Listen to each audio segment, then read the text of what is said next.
two activities with you, so we can be a little bit more interactive. But this beginning, I would like to focus a little bit more on the slides and presentation.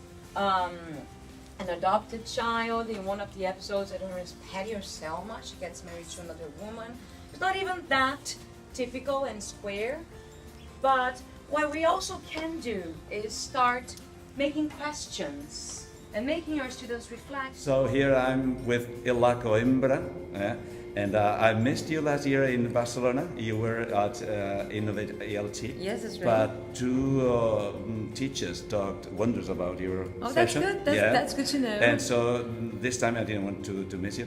So I went to your talk this morning, and it was about critical pedagogy. Yes, and that's Paulo it. Freire. That's it. Can you tell us a little bit? Yeah, it's an area that I've always been interested in, and I have this this group of students that I have in a volunteer work that they are basically students that are in social vulnerability conditions.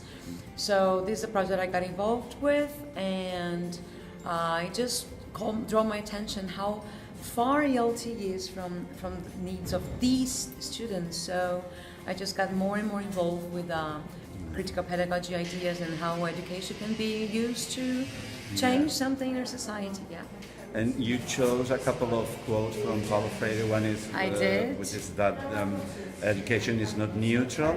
Yeah. Can you remind me of one that I particularly like, but I don't remember exactly? He said, either you do the politics of the, what is it? Yeah. What he says is when you face a conflict. Yeah.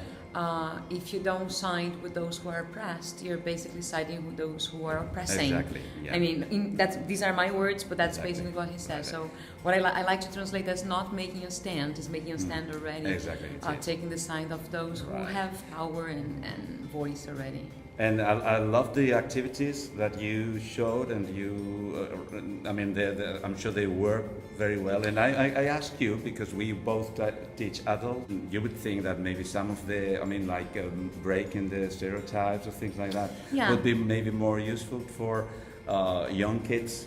But what do you think? It's also important for adults, isn't it? Yeah, it is. Actually, what my experience has shown me is when we use inclusive materials, including LGBT community or disabled or the Black community or any kind of person, group in society that needs inclusion, everybody benefits, because it's either those who are not in these groups are aware that these groups exist and start dealing with differences better and building tolerance and empathy, or if we have students from these groups in class, they feel that your classroom is a safety place for them, a place that accepts them the way they are and understand what they go through.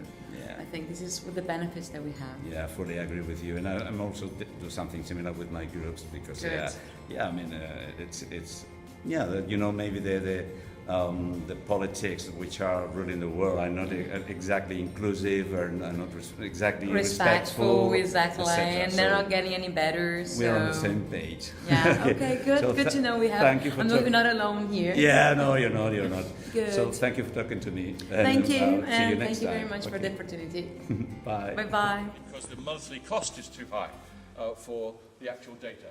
They lack teachers, or they lack highly trained and qualified teachers who don't get supported by their governments. They lack good materials because they cannot afford, and this £25 with all the bits and pieces, probably £50. £50 is the equivalent for somebody in Africa. An appreciation for the British Council for supporting my presentation. Thank you very much, British Council Palestine. Now let me introduce myself. I'm Marida Thabit, an educational specialist from Gaza, Palestine. Good.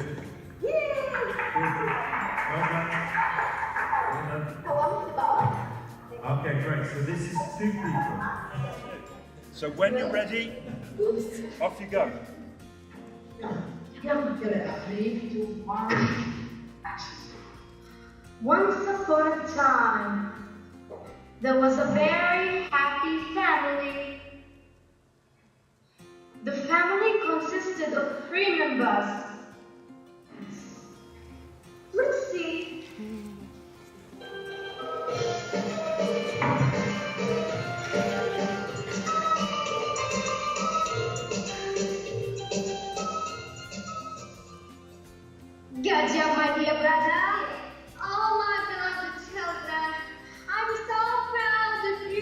am with my good friend Ruby Verdian, and you have a school in Valladolid. Yes, I do, and it's called White Rose, and we've been running the school now for 26 years. Okay, and you made a very interesting presentation about a project you did. Yes. Everything was very well referenced and Thank you. researched. Can you tell me a little bit what was it about? It was about the use of the smartphone and an online forum platform in order to help students to develop their communication skills.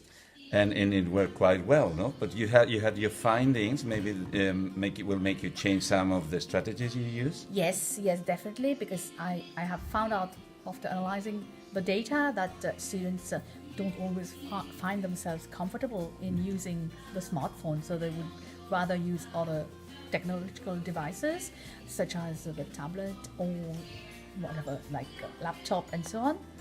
Whereas the online forum, I think that was fine, and they were very motivated, I would say, to interact with their peers because they learn from multiple views.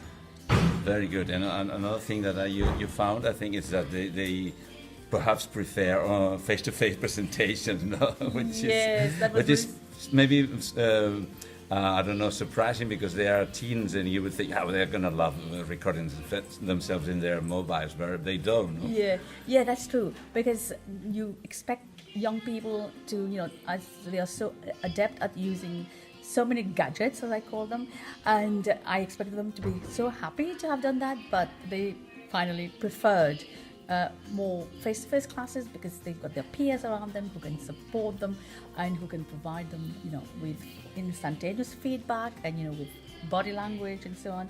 And so I think that was the reason why they wanted the human factor, no? The human factor. All the gestures we make and how we can encourage each other. Yeah, and also I think maybe even the learning environment, maybe it's more conducive. Because on smartphone they tend to be isolated. Exactly. Okay, thank you very much, Ruby. You're welcome. Bye-bye. Thank you so much, Amadeu. Bye-bye. Doing ranking exercises for years. It's critical thinking, as far as I'm concerned. What we might kind of